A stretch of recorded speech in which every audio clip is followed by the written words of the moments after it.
Hawezi kusema ule wewe zamani si ulikuwa unavuta bwana. Mambo mimi nimeshafikia haya.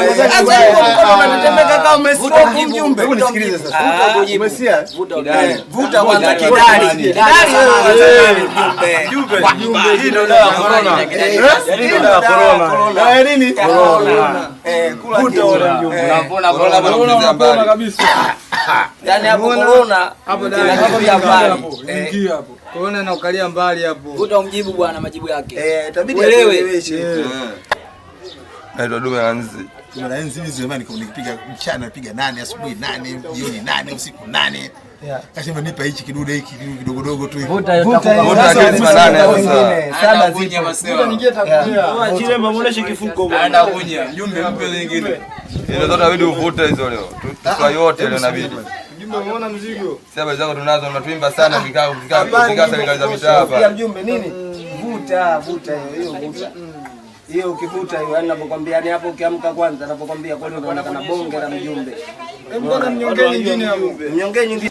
Mjumbe iko kimeisha iko vipi mbona nani huo? Kuongeze. Tuongeze au? Mjumbe tukongeze.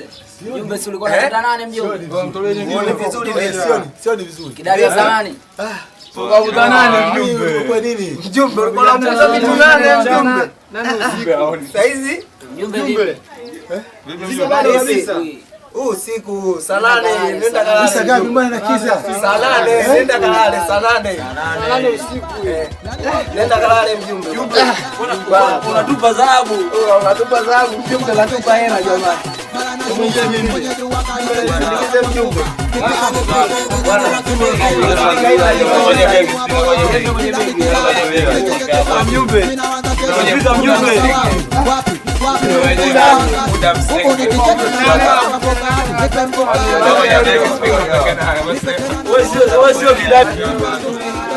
Asa la kijana nani kumbe la nenda kalale na mke.